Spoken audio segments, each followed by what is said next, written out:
Bismillahirrahmanirrahim. Assalamualaikum warahmatullahi wabarakatuh. Apa kabar semuanya kalian anak-anak? Semoga kalian dalam keadaan sehat walafiat ya. Jangan lupa selalu cuci tangan dan jangan lupa sarapan. Hari ini kita lanjutkan pembelajaran jarak jauh kita. Kali ini saya akan jelaskan atau mengutip kembali atau menjelaskan ulang kembali penjelasan tentang present continuous tense, tapi tidak terlalu banyak karena kemarin sudah saya bahas penuhnya, maka ini ada sedikit tambahan mengenai pembelajaran jarak jauh kita. Oke, kita mulai. Ya, masih berhubungan dengan present continuous tense. Oke. Nih yang saya harus tekankan kalian di sini adalah mengenai subjeknya. Untuk I, you, they, dan we, saya tidak perlu jelaskan lagi karena saya pikir atau saya yakin dengan subjek ayu dewi ini tidak ada masalah untuk kalian. Nah, yang jadi permasalahan adalah di dalam subjek she, it ini. Pertama, she ini adalah yang artinya dia perempuan. Oke. Penjelasannya, jika kalian sudah memakai nama orang, maka tidak perlu lagi mencantumkan ini she. Oke, ini she. Lalu begitupun sebaliknya, apabila kalian sudah memakai she, ini she ya, maka tidak perlu lagi mencantumkan nama orangnya. Contoh, she is cooking fried rice atau Jasmine is writing a poem. Ketika kalian menuliskan kalimat she is cooking fried rice, maka kalian tidak perlu lagi menuliskan nama Jasmine-nya. Contoh misalkan si Jasmine is cooking fried rice, itu salah. Kenapa? Karena jadi ada dua subjek. Jadi kalian harus pilih salah satu. Apakah kalian mau memakai she saja atau kalian mau memakai nama Jasmine saja. Jadi jangan sekali-kali kalian mencantumkan antara she dan nama orang. Oke? Begitupun juga dengan he. He di sini sama penjelasannya seperti she. Jika kalian sudah memakai nama orang, maka tidak perlu lagi mencantumkan he-nya ini, yang artinya dia laki-laki. Begitupun sebaliknya, apabila kalian sudah memakai he, maka tidak perlu lagi mencantumkan nama orangnya. Contoh, he is playing football. Jadi tidak perlu ditambahkan nama Bazrul. Begitupun sebaliknya, Bazrul is reading a book. Jadi kalian tidak perlu lagi menambahkan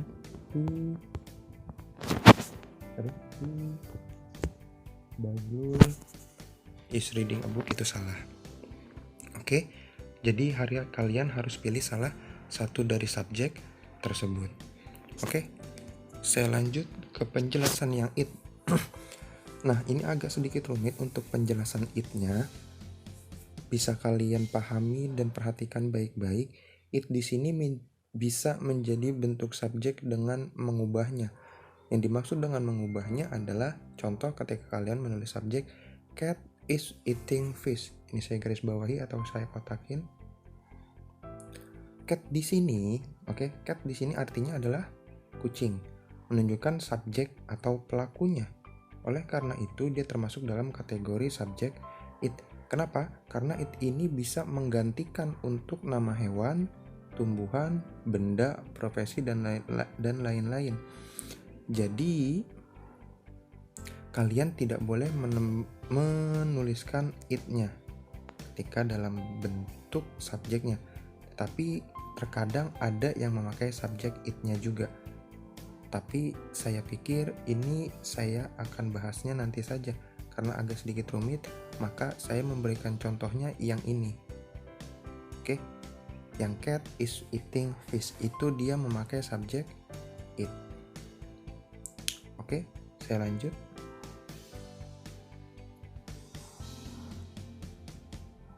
Sebentar. Oke, selanjutnya adalah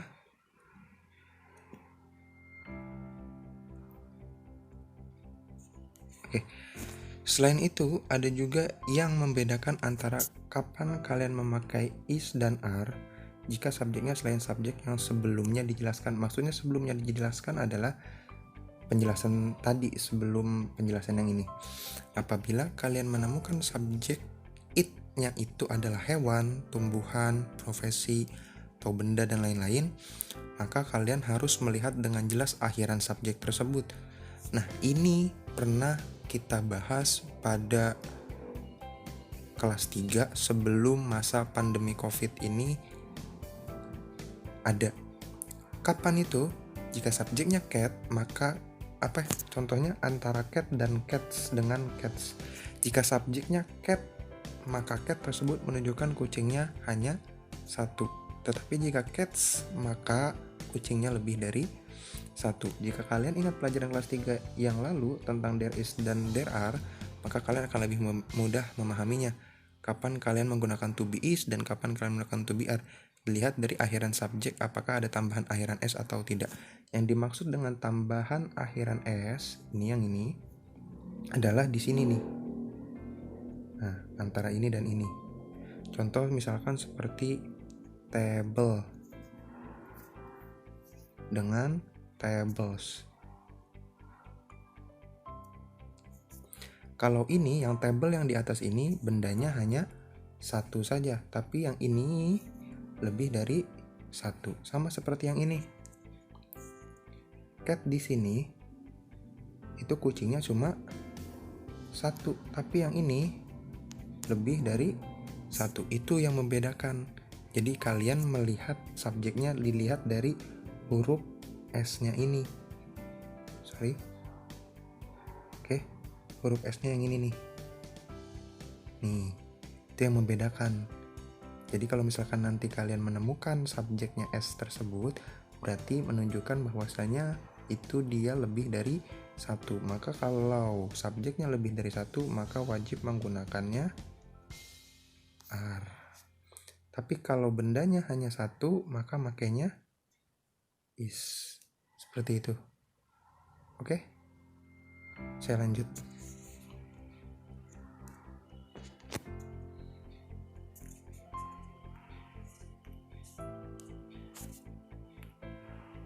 Oke, lanjut ke tugasnya. Saya pikir tidak ada lagi yang harus saya jelaskan mengenai hal tersebut. Semoga kalian bisa pahami dan mengerti. Tugasnya adalah ya, ini tugasnya. Dicatat baik-baik. Tugas yang pertama nih ya. Silahkan kalian cari 20 macam kata kerja beserta artinya. Lalu kalian ubah ke dalam bentuk present continuous tense. Nah, ini contohnya seperti ini. Kalian ini cari sebanyak 20 kosa kata dalam bentuk kata kerja. Ingat ya, bentuk tugasnya itu, kalian mencari katanya itu adalah kata kerja yang biasanya kalian lakukan sebanyak 20. Setelah sudah 20 seperti ini, oke, kalian ubah seperti ini. Oke, ini sebanyak 20 kosakata. Paham? Setelah itu, tugas selanjutnya, nah ini. Tugas selanjutnya, setelah kalian tulis kata kerja yang tadi yang 20, silahkan kalian tulis kalimat dalam bentuk present continuous tense dengan bebas sesuai dengan ide kalian masing-masing. Saya nggak batasi kalimatnya seperti apa. Intinya kalimatnya harus mengikuti rumus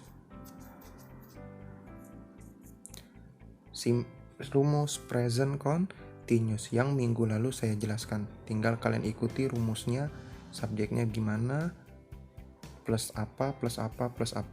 Nah, ini saya kasih contoh. Ini seperti ini contoh.